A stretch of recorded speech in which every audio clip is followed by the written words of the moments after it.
전두환이 또 우리 광주에 서게 되었습니다. 전두환이 또 법의 심판대 위에 서게 되었습니다. 5.18의 아픔이 40년간 지속됐는데도 끝까지 사과는 못할 망정 폭동이라고 망언을 하는 전두환은 광주 시민들에게, 그리고 또 전두환 당신의 파렴치하고 더러운 거짓말을 믿는 자들에게 진심 어린 사과와 용서를 구해야만 우리는 진정 당신을 용서할 수 있을 것입니다. 40년 동안 5.18의 많은 진실이 밝혀지고 또 5.18의 거짓과 의혹이 하나하나 밝혀지고 있지만 5.18의 주역인 전두환 씨가 직접 인정하고 사과를 해야만 비로소 진실이 밝혀졌다 할 수 있을 것입니다. 광주 5.18 민주화운동은 비록 40년 전에 계엄군의 무자비한 진압으로 막을 내렸지만 5.18의 진실을 부정하는 저 파렴치한 거짓말쟁이 전두환, 저 가면을 쓴 사탄 전두환 때문에 5.18 부상자와 유가족분들과 또 광주 시민들은 아직도 그 40년 전의 아픔에 머물고만 있습니다. 진짜 파렴치한 거짓말쟁이가 누군지, 진짜 가면을 쓴 사탄이 누군지, 진짜 폭도가 누구였는지 우리 국민 여러분들은 잘 아실 거라 믿습니다. 전두환은 알츠하이머를 앓고 있다는 이유로 재판에 불출석하고는 정작 태평하게 골프를 치며 12.12 군사 쿠데타 주역들과 만찬을 즐기고 있는 저 살인마 전두환을 볼 때 저는 전두환이 매우 잔인하고 죄책감과 양심이란 일도 없는 사탄으로만 보일 뿐입니다. 또한 전두환은 고 조비오 신부에게만 사자 명예훼손을 한 것이 아니라 5.18의 아픔을 함께 겪는 우리 모든 국민들의 명예를 완전히 짓밟았습니다. 그리하여 전두환은 하루빨리 광주 시민들의 아픔이 더더욱 커져가기 전에 진심 어린 사과와 용서를 본인이 직접 구해야 한다는 것을 강력히 말씀드리는 바입니다. 감사합니다. 올해 5.18 민중항쟁이 40주년을 맞이했습니다. 비록 제가 태어나기 전의 일이지만 현재의 민주화를 만들어낸 사건이 5.18 민중항쟁이 아닌가라고 생각합니다. 그리고 이 재판은 그 5.18 민중항쟁의 제대로 된 진실을 밝히는데 한 걸음을 내딛는 과정의 재판이라고 생각합니다. 그래서 이 재판이 위대하다고 생각되기도 합니다.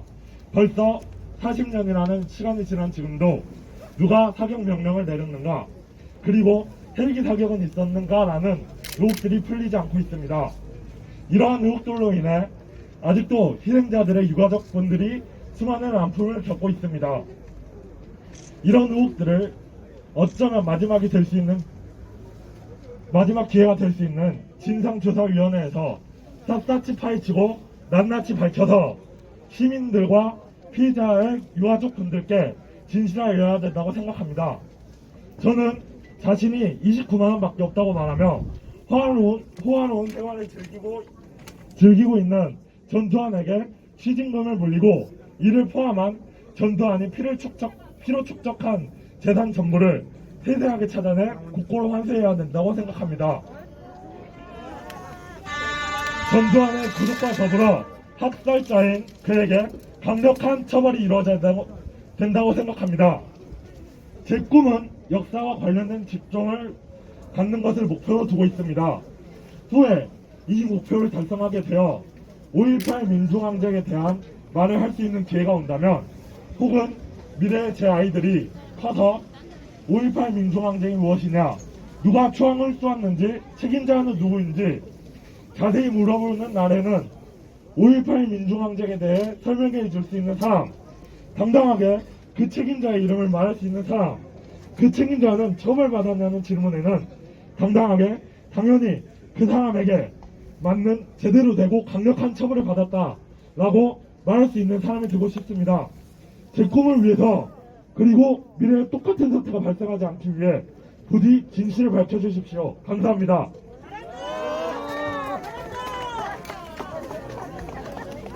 (1979년에) 국가 반란과 내란 선동을 명령했으며 1980년 광주 시민들을 학살한 사람을 우리는 알고 있습니다. 그는 5.18 민중항쟁을 폭동이라는 거짓으로 모욕하였으며, 이는 내란 세력에 맞서 싸운 광주 시민뿐만 아니라 국가의 민주화를 바쳐 노력한 모든 이들을 능욕하는 행위입니다. 5.18 광주 민중항쟁의 진실은 이 나라의 하늘이 알고 이 나라의 땅이 알며 이 나라의 국민들이 알 터인데, 지금 이 시점까지 가소롭게도 범죄 사실을 부인하며 사건을 은닉하려는 꾀를 부리고 있습니다. 이에 우리는 민주화를 위해 몸바친 영웅들의 후손으로서 왜곡당하는 역사에 분노함이 마땅하여 이러한 분노를 발판 삼아 죄인 전두환의 추악한 실태를 알리고 사죄를 받아내기 위한 투쟁을 이어나가야 합니다. 4월 27일 전두환 사자 명예훼손 재판을 앞두고 저희 5월 있다 대학생회에서는 20학번 새내기들을 중심으로 전두환을 주제로 한 발표 활동을 통해 전두환과 관련된 역사적 사실에 대한 구성원들의 태도를 점검하는 시간을 가졌습니다. 전두환의 성장 배경, 집권 배경, 사후할 방안 등의 발표 소지들을 나누고 각각의 주제를 대학생 회원들이 하나씩 맡아 발표를 준비하였으며 준비 과정 속에서 회원 개인의 올바른 역사관과 의식 수준을 함양하였습니다. 발표 활동 후 저희들은 대학생으로서 우리와 같은 나이였음에도 불구하고 국가의 민주화에 목숨 바친 젊은 순국 열사들의 의지를 어떻게 이어나갈 수 있을까라는 질문과 마주하였습니다. 그 해답은 무엇이 그들의 희생을 딛고 존재하는지 생각을 거듭하며 알 수 있었습니다. 그날 발표를 지시한 사람을 밝히지 못하고 국군의 작전을 승리한 국가를 정확히 밝혀내지 못하고 있습니다. 진상조사를 위해 진상규명위원회가 출범하였지만 아직 그 활동에 진전은 없고 오히려 5.18 민주항쟁을 왜곡하고 폄훼하는 자들만 늘어날 뿐이었습니다. 이는 사회를 현혹하며 지역 갈등을 심화시킵니다.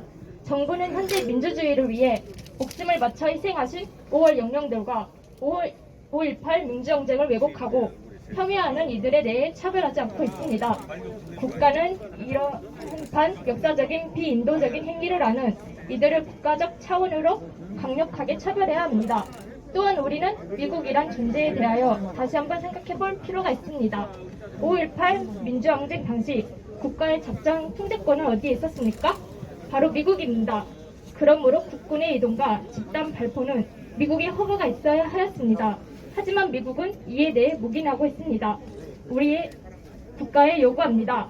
미국 정부의 형식적이고 의례적인 차원의 요구를 뛰어넘어 반드시 관련한 정보를 빠짐없이 받아야 합니다. 현재 진행 중인 고 조비오 신부님에 대한 사자 명예훼손 관련 재판에서 피고인 전두환은 이제 단죄를 피해 몸을 숨길 수 없습니다.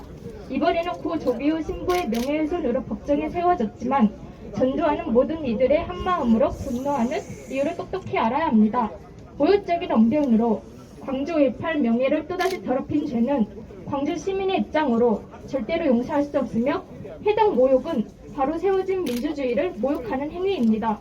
전두환에 대한 단죄가 곧 5.18 민주항쟁의 시작이며 부조리하고 폭력적인 내란 세력에 맞서 목숨을 걸고 민주화를 지켜낸 모든 영령들과 광주 시민의 한을 풀어줄 유일한 답입니다. 5.18을 기억하고 왜곡하지 않기 위해서는 광주 시민의 의지가 국민 여러분의 의지가 꼭 필요합니다. 그들의 희생과 맞바꿀 민주주의를 우리가 이어나가야 합니다. 이것이 우리 역사를 바로잡기 위한 중요한 발걸음이 될 것입니다.